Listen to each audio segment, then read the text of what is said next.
salaamaaleykum wa rahmatullahi wa barakaatu. maa ngi nii bokk julli yëpp di leen baal àq te bale àq. maa ngi nuyu bokki taal bi murid yëpp te di leen jox ndigal leen di jiitu moo di ragal yàlla ak jaamu yàlla. yàlla kat ko régu mu bindee loo ragal te loola moom yàlla la ragal ku ne yàlla bindee loo ragal te loola yàlla ragal kon nag dàq ci yàlla mu mën a musle yi ni ci la may ragal mu mën a joxit moo ko joxit la muy bëgg fàttaliku yàlla tax ci xadis yone mel na mboolu mu jullit duñ daje ba tasaaroo te tudduñu fi yàlla ndara ñuy gën xëy xeet medd kon nag bi ne yàlla booy fi leen fàttaliku yàlla te ñaan ko xew la ñuy bari yi nga xam ne bu ko ñaan rek la bëgg moo jox la ko mu koy ñaan xew la ñu may nu liimaan ak lislaam te sotti xew la ñu ci noonu mun mën koo jaamu rafetal jaamu bi ñaan gi ñu bëgg a ñaan nag ñaan la goo xam ne ngir faraju Sëñ Tuubaa def xasida googu di ko fàttali ko umatu rasulillah di ko ñaan yàlla suñu borom si ñoom maa ngi koy jàng fii mu fas ñun ñëpp na àndoo ko bismillahi rahmaani rahim allahumma salli ala sayyidina muhammadin al-fatihi lima ughliqa wal khatimi lima sabaqa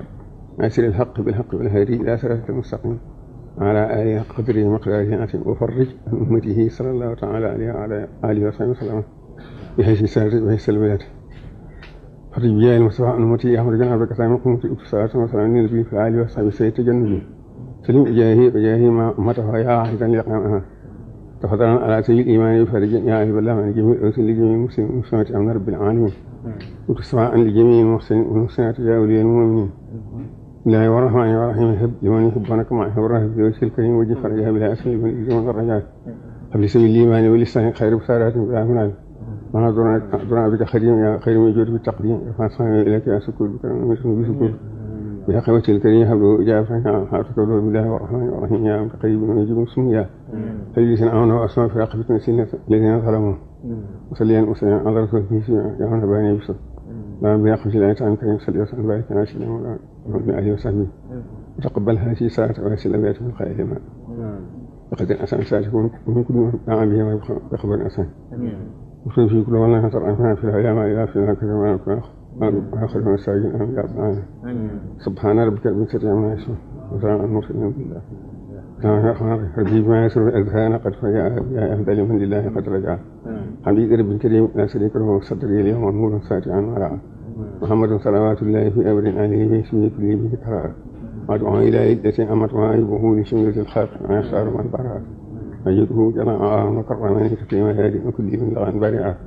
الرحمن هب لجميع الخلق رحمة ويحيي عن الشر من القرآن وقرأ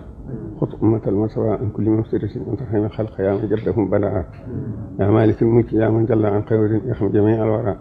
يا هاديا رضا يا مالك الملك يا من جل عن قول يرحم جميع الوراء يا هاديا رضا